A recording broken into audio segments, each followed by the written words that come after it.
আমন্ত্রণ দীপ্ত সংবাদে আপনাদের সাথে আছি আমি ইয়াসমিন সুমনা। দর্শক, কুড়িগ্রামে ধরলা দুধকুমার তিস্তা নদীর পানি ধীর গতিতে হ্রাস পেতে শুরু করেছে। এদিকে ব্রহ্মপুত্রের 3টি পয়েন্টে পানি স্থিতিশীল থাকায় জেলার বন্যা পরিস্থিতি অপরিবর্তিত রয়েছে। তবে ধীর গতিতে পানি নামতে থাকায় দুর্ভোগ কমেনি বন্যার্তদের। অন্যদিকে ব্রহ্মপুত্র নদের চিলমারি, হাতিয়া ও নুনখাওয়া পয়েন্টে পানি স্থিতিশীল রয়েছে। এদিকে গাইবান্ধায় তিস্তা, যমুনা ও ব্রহ্মপুত্র সহ সব কয়টি নদ নদীর পানি ধীর গতিতে কমতে শুরু করেছে। সেই সাথে জেলার সুন্দরগঞ্জের কাপাসিয়া, লালচামার, তারাপুর ও ফুলছড়ি উপজেলার দক্ষিণ রসুলপুর এলাকা সহ প্রায় ৩৫টি স্থানে দেখা দিয়েছে তীব্র নদী ভাঙন। ফলে চরম আতঙ্কে দিন পার করছে নদী পাড়ের মানুষেরা। নওগাঁর প্রধান দুটি নদীর পানি তৃতীয়বারের মতো বাড়তে শুরু করেছে। তবে এখন পর্যন্ত কোনো পয়েন্টে পানি বিপদসীমা অতিক্রম করেনি।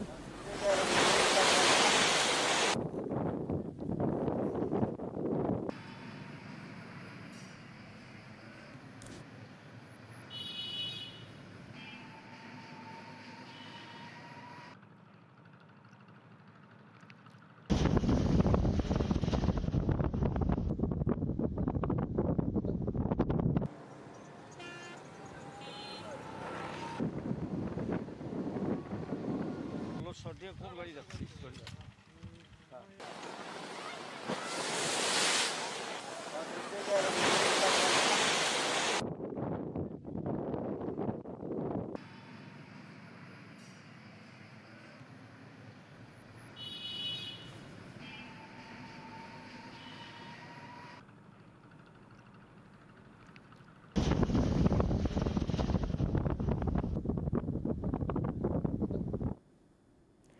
দর্শক, শহীদ প্রেসিডেন্ট জিয়াউর রহমানের হত্যাকাণ্ড মামলায় সাবেক কর্মকর্তা মোফাজ্জল হোসেনকে ট্রাইব্যুনালে নেওয়া হয়েছে।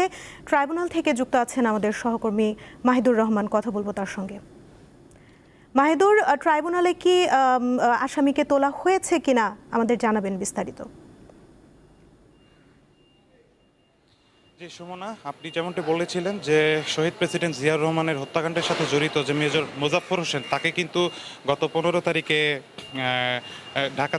ঢাকার একটি বাসা থেকে গ্রেফতার করা হয়। গ্রেফতারের পর কিন্তু নতুন করে তাকে যে আন্তর্জাতিক অপরাধ ট্রাইব্যুনালের মানবতা বিরোধী অপরাধের একটি মামলায় গ্রেফতার দেখানোর কথা রয়েছে। আজকে কিন্তু সকাল 9টা বাজার কিছু পরে তাকে এখানে আনা হয়েছে এবং সেই সাথে আরেকজন সেনাবাহিনীর সাবেক লেফটেন্যান্ট কর্নেল মাসুদ উদ্দিন চৌধুরী, তাকেও কিন্তু আনা হয়েছে। অর্থাৎ দুজনকে কিন্তু একই সাথে আজকে সেনাবাহিনীর একটি বিশেষ প্রিজন ভ্যানে তাকে এখানে আনা হয়েছে। আমি আপনাকে একটু বলে রাখি যে গত 21 তারিখে আন্তর্জাতিক অপরাধ ট্রাইব্যুনালের চিফ প্রসিকিউটর একটি ব্রিফিংয়ের মাধ্যমে আমাদেরকে কিন্তু জানিয়েছিলেন যে আন্তর্জাতিক অপরাধ ট্রাইব্যুনালে ইতিমধ্যেই কিন্তু গ্রেফতার রয়েছেন মাসুদ উদ্দিন চৌধুরী, এবং মাসুদ উদ্দিন চৌধুরীর কথোপকথনের ভিত্তিতেই কিন্তু মেজর মোজাফফর হোসেনকে গ্রেফতার করা হয়েছিল। এবং চিফ প্রসিকিউটর এটি জানিয়েছেন যে 1/11 কুশীলব ছিলেন মাসুদ উদ্দিন চৌধুরী এবং 24 জুলাই গণ অভ্যুত্থানে ফেনীতে মানবতা বিরোধী অপরাধের একটি মামলায় কিন্তু তাকে গ্রেফতার রাখা হয়েছে।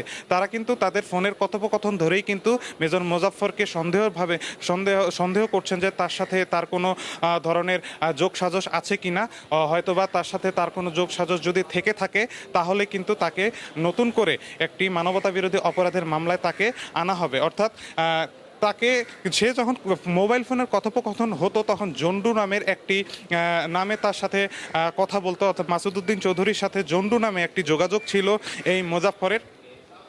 চিফ প্রসিকিউটর কিন্তু আমাদেরকে এটি জানিয়েছেন যে যেহেতু সে একটি ছদ্মনামে মোজাফফরের সাথে মাসুদের কথা হতো, সেহেতু মাসুদ উদ্দিন চৌধুরীর সাথে মোজাফফরের কোনো ধরনের এই যে অপরাধ, এই অপরাধের সাথে সে যুক্ত থাকতে পারে। সে কারণে কিন্তু জিজ্ঞাসাবাদের জন্যই কিন্তু আজকে তাকে এই আন্তর্জাতিক অপরাধ ট্রাইব্যুনালের মামলায় আনা হয়েছে। তবে ঠিক কোন মামলায় তাকে আসামি করা হবে সেটি কিন্তু এখনও নির্ধারণ হয় নাই। আজকে তাকে আনা হয়েছে। আনার পরে ঠিক 10:30 থেকে 11:15 মধ্যে আন্তর্জাতিক আন্তর্জাতিক অপরাধ ট্রাইব্যুনাল 2 সেটি বসে।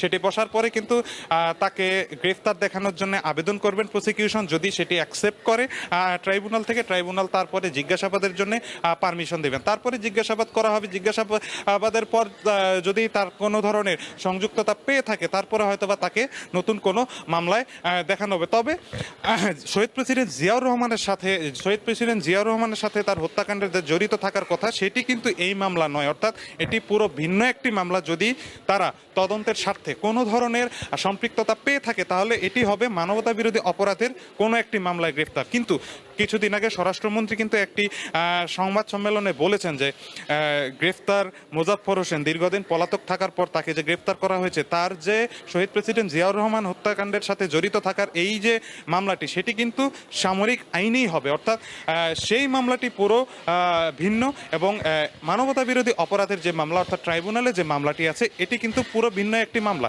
এখন তদন্তের স্বার্থেই সেটি বের হয়ে আসবে।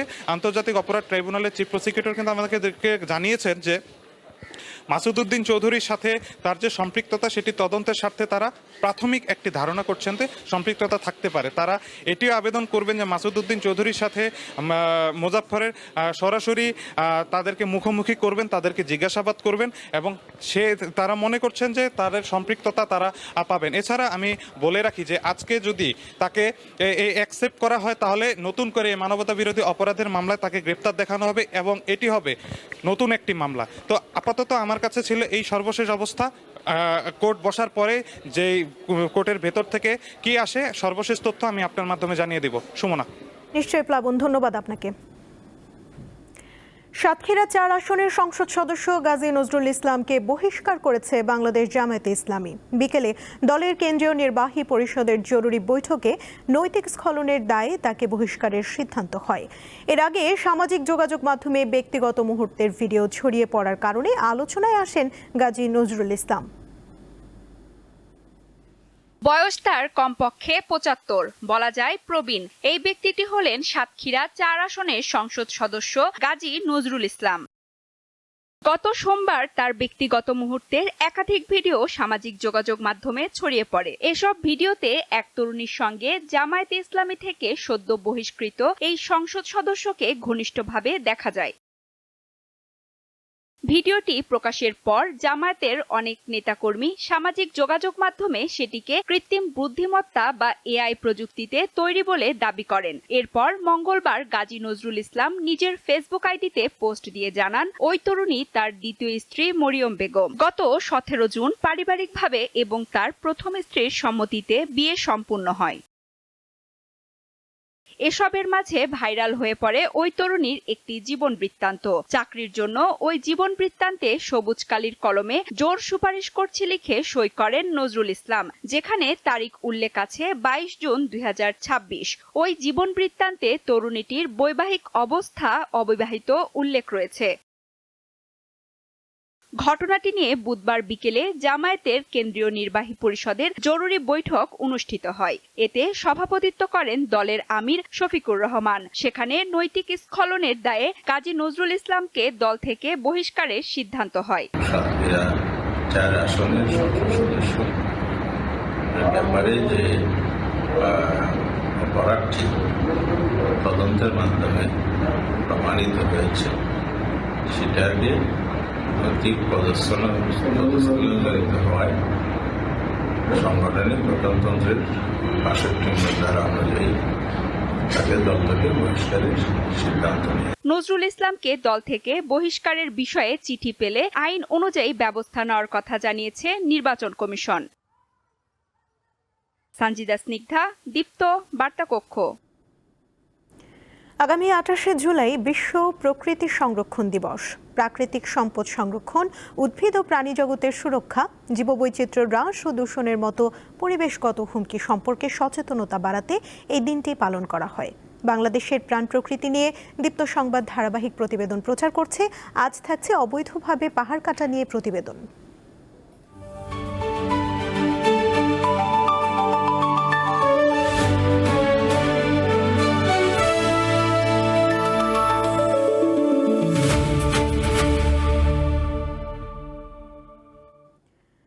অবৈধভাবে পাহাড় কাটার কারণে দেশে ভূমিধসের ঝুঁকি বেড়েছে বহুগুণ।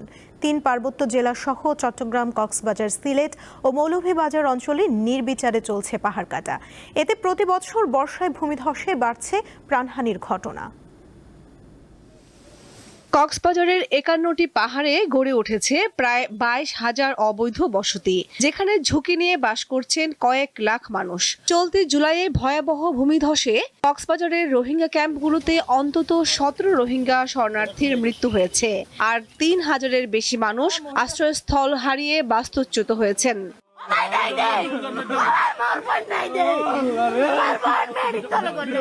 হঠাৎ করে অনেক একটা বড় আওয়াজ আছে, ওইটা শুনে বাসা থেকে বের হয়ে দেখলাম আমাদের পাশে যে বাসা আছে, উনি আমার ভাবি হয়, দেখলাম ওনাদের বাসার এই যে পাকঘরটা আছে ওইখানে হঠাৎ করে পিছনে পাহাড়টা এসে পুরো ঝাঁপিয়ে গেছে। পাহাড় ধসে আসার পরে ও পাকঘরে ছিল, পাকঘর থেকে আসতে পারে না আর কি, পাহাড় ধসে চলে যাচ্ছে, তখন ও নিচে পড়ে গেছে। গত 18 বছরে ভূমিধসের ঘটনায় মারা গেছেন অন্তত 290 জন। এরপরও থামছে না পাহাড় কেটে ঝুঁকিপূর্ণ বসতি গড়ে তোলার প্রবণতা। বর্তমানে জেলার বিভিন্ন পাহাড়ে প্রায় 3 লাখ মানুষ ঝুঁকি নিয়ে বসবাস করছেন। ভোর 4টা, 4:30টার দিকে শুনতে পাই মিশন পাড়ায় এই পাহাড় ধসে একই পরিবারের 3 জন মাটি চাপায়। গাছের নিচের মাটিগুলো নরম হওয়ার কারণে আপনার মাটি সহ গাছ একদম চাপা পড়ছে, এদিকে নেমে চলে আসছে। বান্দরবানের 2 পৌরসভা সহ 7 উপজেলায় প্রায় 10,500 মানুষ পাহাড় ধসের ঝুঁকি নিয়ে বসবাস করছেন। তাদের 1/3 অতি মাত্রায় ঝুঁকিতে রয়েছেন। পাহাড়ের পাদদেশে অপরিকল্পিতভাবে বসতি স্থাপন এবং নির্বিচারে পাহাড় ও গাছপালা কাটার কারণে অতিবৃষ্টিতে মাটি নরম হয়ে সহজেই পাহাড়ের মাটি ধসে পড়ে দুর্ঘটনা ঘটে। পাহাড়ি এলাকায় বসবাসকারীদের সচেতন করতে এবং নিরাপদে সরে যেতে প্রশাসনের পক্ষ থেকে মাইকিং করা হলেও থামানো যাচ্ছে না পাহাড়ে বসবাসকারীদের। কামরুন নাহার, দীপ্ত, বার্তাকক্ষ। টানা বর্ষণ ও পাহাড়ি ঢলে হবিগঞ্জের চুনারুঘাট উপজেলার সাতছড়ি জাতীয় উদ্যান সংলগ্ন একটি ত্রিপুরা পল্লী মারাত্মক ভাঙনের মুখে পড়েছে। এরই মধ্যে বেশ কয়েকটি বসতঘর ভেঙে গেছে। দ্রুত গাইডওয়াল নির্মাণ না হলে চলতি বর্ষায় পুরো পল্লী বিলীন হয়ে যাওয়ার আশঙ্কা তৈরি হয়েছে। হবিগঞ্জের চুনারুঘাট উপজেলার সাতছড়ির রঘুনন্দন পাহাড়, এই ভূমিতে বেশ কয়েকটি ত্রিপুরা পরিবারের বসবাস। কয়েক বছর ধরে ভারী বর্ষণ ও পাহাড় ধসের কারণে ধ্বংস হচ্ছে ত্রিপুরা পল্লীর বসতভিটা। তো আমাদের এখানে আপনার মোটামুটি সব এখানে বাড়িঘর নিয়ে 40টা ফ্যামিলি ছিল, তো 40টা ফ্যামিলির মধ্যে এখন ওরা এখানে ঘর বাড়ি ভাঙা বিন্দা অন্য জায়গায় চলে গেছে। ডল আসলে অনেক আতঙ্ক পাই, বলার মতো না, সাগরের মতো। এখানে বাসায় থাকার জন্য আমরা খুবই সুখে শান্তি ছিলাম, কিন্তু এই ভাঙনের কারণে আমরা এখন ওই পাশে গেছি, ওই পাশে কিছু আমাদের নেই, বাড়ি ঘরও ভেঙে গেছে। এবছর টিলায় ধস দেখা দেয় আতঙ্ক রয়েছেন ত্রিপুরা পল্লীর বাসিন্দারা। মৃত্যু ঝুঁকি নিয়ে বসবাস করছেন তারা। পাহাড়ে চলাচলের রাস্তাটি ভেঙে যাওয়ায় পোহাতে হচ্ছে ভোগান্তি। 100 বছরের ঐতিহ্য ধরে রাখতে পাহাড়ে গাইডওয়াল নির্মাণের দাবি স্থানীয়দের। এই বছর প্রচুর ভারী বৃষ্টিপাতে ভাঙনের ফলে ভয়াবহ, আমরা খুব ভয়ে আতঙ্কে আছি, যে কোনো সময় গ্রাম বিলীন হয়ে যেতে পারে। এজন্য আমরা সরকারের কাছে দাবি জানাচ্ছি আমরা গাইডওয়ালের জন্য। এখানে যারা ত্রিপুরা আছেন ওনাদের নিরাপত্তার জন্য আমার মনে হয় এখানে গার্ডওয়াল দেওয়াটা খুব প্রয়োজন আমার মনে হয়। পল্লীর বাসিন্দাদের পাহাড়ে পুনর্বাসনের পাশাপাশি দস্যুদের উদ্যোগ নেওয়া হবে বলে জানায় প্রশাসন। যেটা করলে এই ব্রিজটা আসলে রক্ষা করা সম্ভব হবে। খুব সম্ভবত এলাকাবাসীর একটা দাবিও আছে গাইডওয়ালের, এটা সম্ভবত যাচাই করে যদি সম্ভব হয় জরুরি ভিত্তিতে গাইডওয়ালের বিষয়টা দেখার জন্য। 1947 সালের পর ত্রিপুরা পল্লীতে বসবাস শুরু করে 47টি পরিবার। পাহাড় ধসের কারণে পল্লী ছেড়েছে 24টি পরিবার। আকলাস আহমেদ প্রিয়, দীপ্ত সংবাদ, হবিগঞ্জ। এবারে আন্তর্জাতিক প্রসঙ্গ। টানা 12 রাতের মতো ইরানে হামলা চালিয়েছে যুক্তরাষ্ট্র। গত রাতে নতুন করে বুশেহর, আহবাজ ও সিরিকে বিস্ফোরণের শব্দ পাওয়া গেছে। জবাবে পশ্চিম এশিয়ার দেশগুলোতে থাকা মার্কিন বিভিন্ন স্থাপনায় পাল্টা হামলা চালাচ্ছে ইরানের বিপ্লবী গার্ড বাহিনী IRGC। এমনকি কঠোর প্রতিরক্ষা নীতির বিষয়ে ওয়াশিংটনকে কড়া হুঁশিয়ারি দিয়েছে তেহরান। এদিকে লোহিত সাগরে সৌদি আরবের 2টি তেলবাহী ট্যাঙ্কারে ক্ষেপণাস্ত্র ও ড্রোন হামলা চালিয়েছে ইরান সমর্থিত ইয়েমেনের হুথি বিদ্রোহীরা।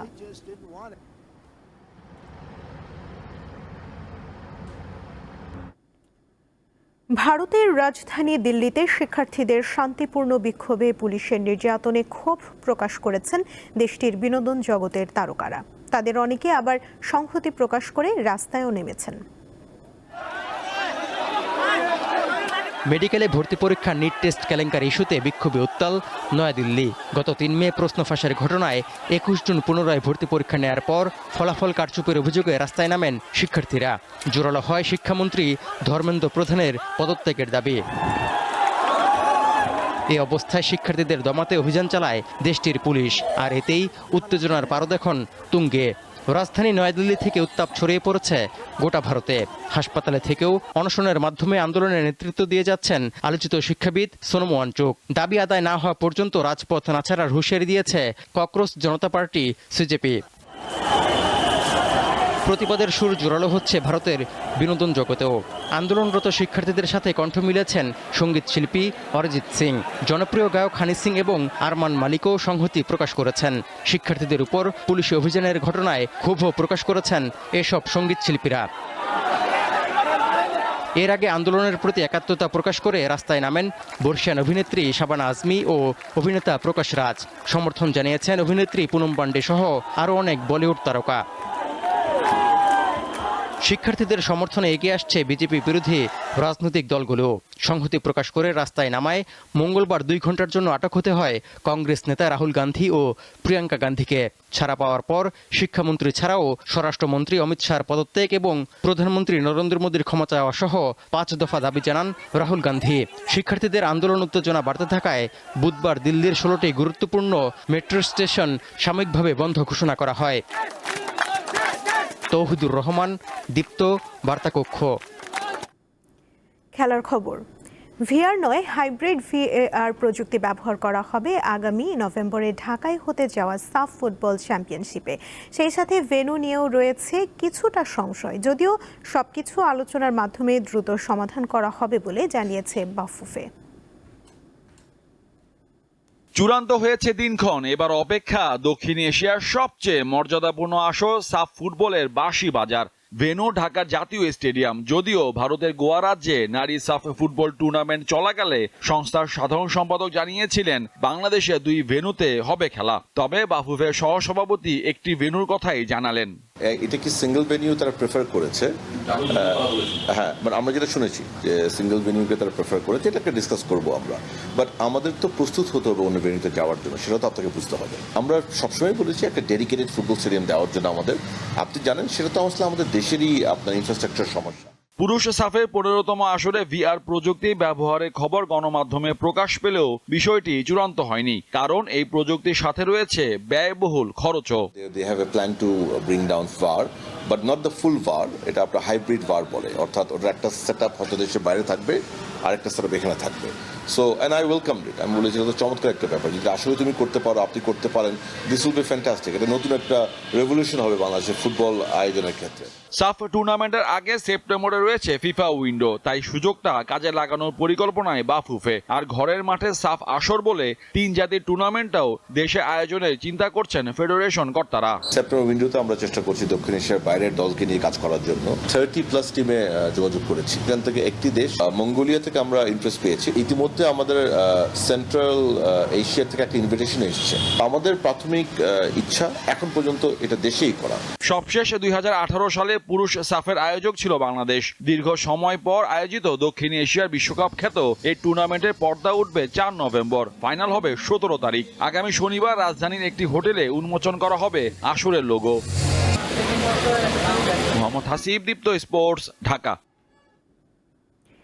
এই ছিল এখনকার মতো। পরবর্তী সংবাদ বেলা 12টায় দেখার আমন্ত্রণ রইল। এছাড়া আরও তথ্য পেতে যুক্ত থাকুন দীপ্ত ডিজিটাল প্ল্যাটফর্মের সাথে। ধন্যবাদ সবাইকে।